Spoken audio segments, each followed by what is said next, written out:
Hello everyone, Justice from Fuzz Imp here. Yesterday, Sunday, the 12th or whatever, I was at the Portland Pedalboard Expo. I went to go see friends, make connections, and I had a blast. If you've never been to an event like this, it's like a mini NAMM. It was very small, builder focused, and there was a number of people I wanted to meet, including John from Electronic Audio Experiences, Chris Benson. I really wanted to see my friend Shay from ThisHeavyEarth and Simon from FruitFx, all of which I did.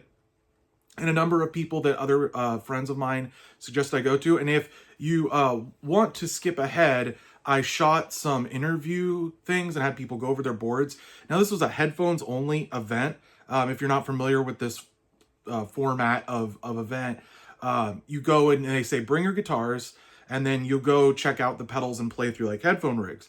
Now, while I didn't have the ability to capture the sounds that I was doing, I was able to try a lot of stuff, and I got some cool ideas. And like I said, I made a lot of connections, which was really my goal in the first place.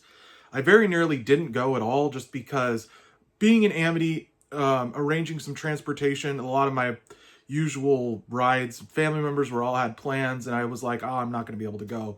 But I ran a flash sale. A bunch of people jumped on, and thanks to you, I was able to go and get a taxi there and back, and it worked out really good. A lot of cool pedals. Like I said, was getting inspired. Some notable ones, and these are the ones in the interviews. I don't know what order I'll put them in, but I'll have the timestamps below so you can jump to. Supercool pedals. Jamie was super cool. I spent a lot of time at that booth, getting to know Jamie, getting to know the pedals. The phaser was really cool. In fact, that was kind of the focus for me. You know, I make a lot of dirt pedals. I love making dirt pedals. Fuzz Imp has always been dirt pedal centric. I make the Echo Moon, but that's even a dirt pedal, even though it's a delay pedal. So for me, you know, I have my dirt pedal needs handled, but I still like checking out what fuzzes and what other people do. But the chorus that he had that Supercool had in the Summer School Electronic collab, that's like the Nirvana Smoking in the Boys Room or something is what it's called. That was really super cool.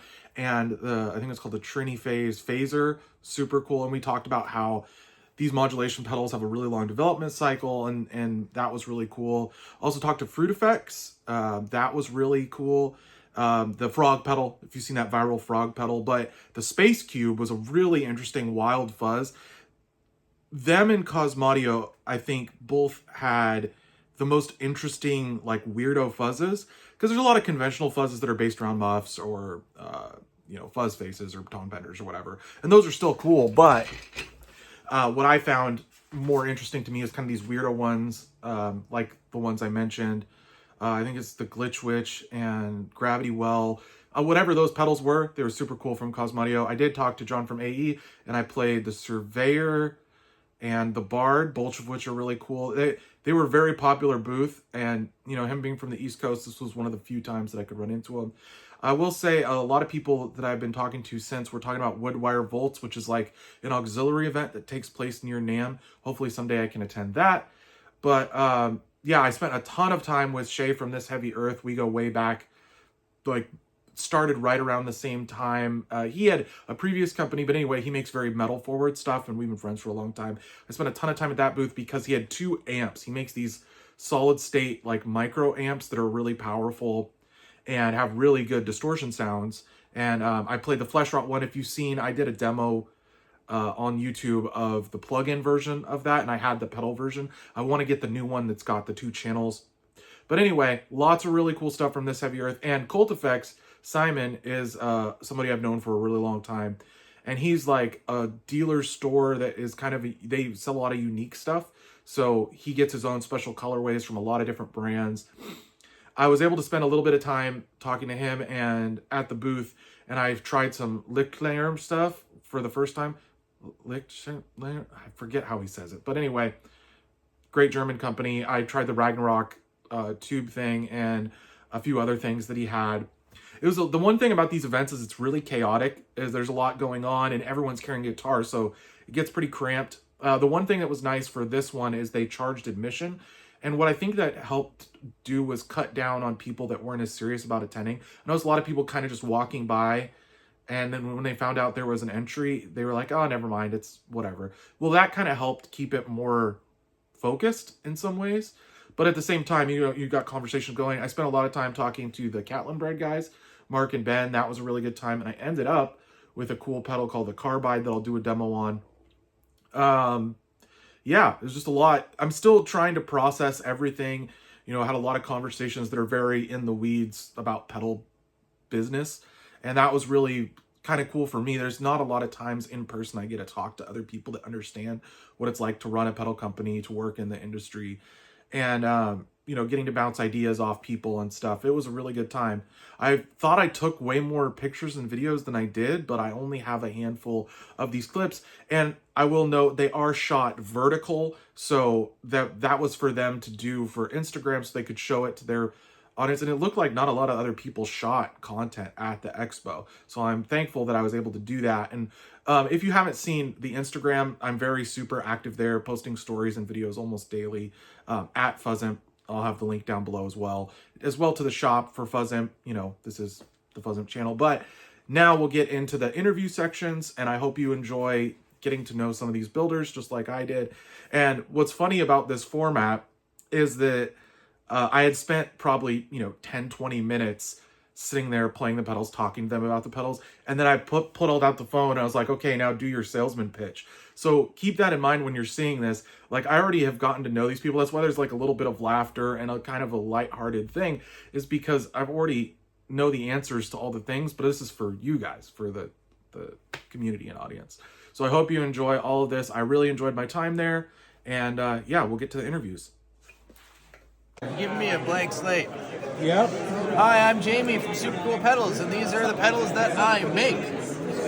This is our phaser. It phases, and it goes way farther than any phaser has any business ever going. Yes. This is our best-selling 77 fuzz blender. It does everything. It does Velcro fuzz. It does the smooth big muff thing. It does mid-boosted fuzz.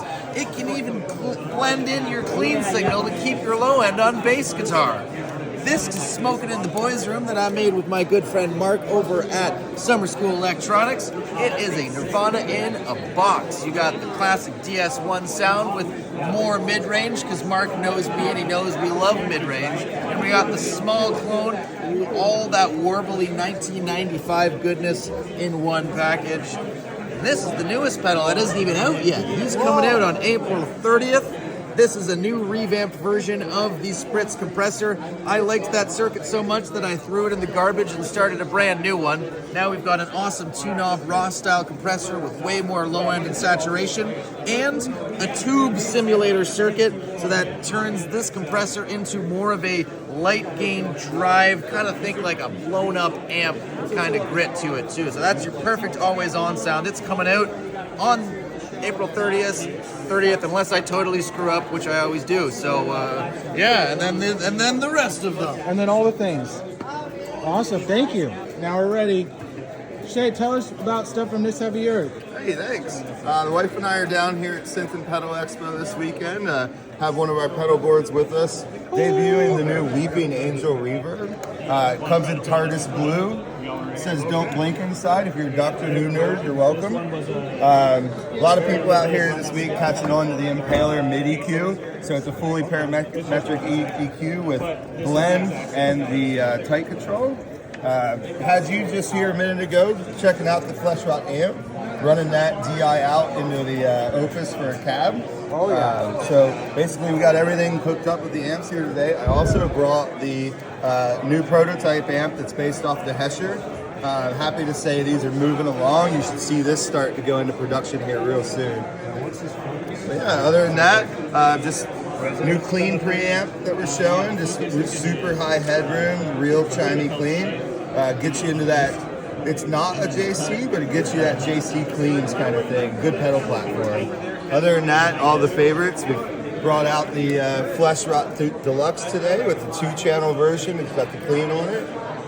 And yeah, the rest should be hopefully familiar with if you're following us. Yeah. The frog pedal. It's so good. I had so much fun playing it. Tell us about FruitFx. FruitFx are based out of Los Angeles. We make some funky stuff. Frog pedal, collaboration with Jordan. It's got the envelope filter, Octavert, but it just sounds like there's a frog in there. And then we got all this stuff. This guy just came out today. It's the Space Cube.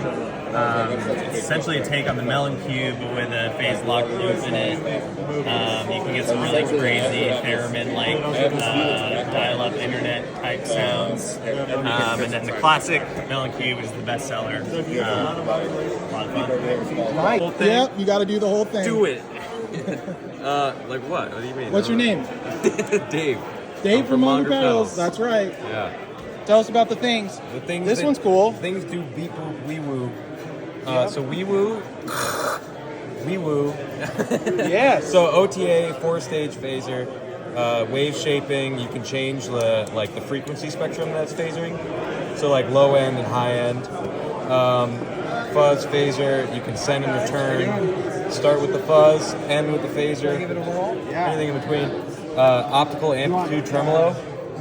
So again, same like LFO.